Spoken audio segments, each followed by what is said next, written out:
प्रभु जगन्नाथंकर यही 7टी रहस्य विषय आपण जानि नथिबे एवं प्रभु जगन्नाथ अधा गड़ा कौन पाई हेले चलंतु आज यही विषय जानिबा। ता पूर्व वीडियो को लाइक एवं चैनल सब्सक्राइब कर देबे। सो प्रथम रहस्य प्रभु जगन्नाथंक मंदिर ऊपर थिबा पताकाटी सबुबेले पवनर विपरीत दिगरे उड़ी थाए। द्वितीय रहस्य मंदिर ऊपर थिबा नीलचक्र को आपण जेउ दिगरु देखिबे आपनकु से नीलचक्र सीधा भली देखा जिवो। तृतीय रहस्य प्रभु जगन्नाथक मंदिर भितरे केबे भी छाई पड़े नाही। आपण मंदिर सबु दिगरे बुली देखिले भी मंदिर छाई केउठु पाइबे नाही। चतुर्थ रहस्य प्रभु जगन्नाथक मंदिर पाखरे समुद्र अछि किंतु सेही समुद्र लहड़ीर शब्द केबे भी मंदिर भितर को आसे नाही। पंचम रहस्य सबु मंदिर ऊपर पक्षी माने उड़ी थांती किंतु जगन्नाथ पुरी मंदिर ऊपर पक्षी माने उड़ंती नाही सेथिपाई मंदिर ऊपर उड़ाजाहाज उड़े नाही। षष्ठ रहस्य मंदिरर प्रसाद केबे सरे नाही। लक्ष लक्ष भक्त हेले भी मंदिरर केबे अबड़ा सरे नाही एवं अबड़ा केबे नष्ट भी हुए नाही। सप्तम रहस्य पुरी मंदिर ऊपर थिबा बाना सबुदिन बदला जाए। जदि बाना गोटे दिन पाई बदला न हुए ताहाले कुआ जाए मंदिर 18 वर्ष पर्यंत बंद होई जिवो। एबे हमें जानिबा प्रभु जगन्नाथक मूर्ति अधागड़ काहेकि होइतिला। भारत रे अवंती नामक एक राज्य रे इंद्रद्युम्न नामक एक राजा थिले एवं से भगवान विष्णुଙ୍କର बहुत बड़ भक्त थिले।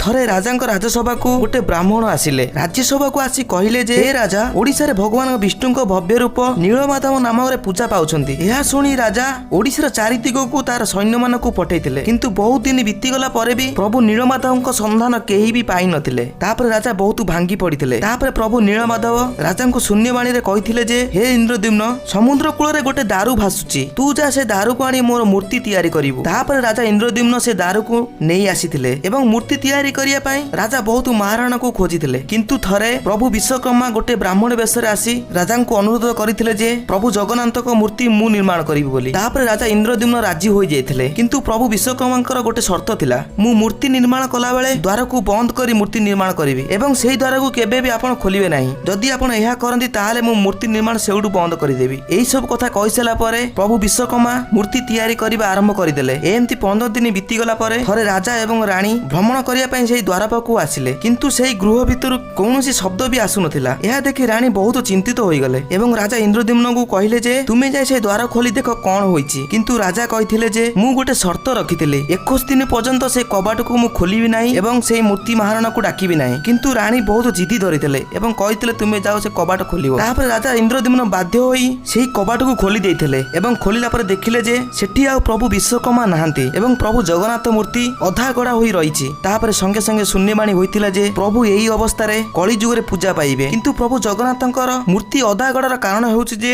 पूर्व जुग रे दिया जायथिबा वरदान जाहाको मु नेक्स्ट वीडियो रे आपनकु कहबी।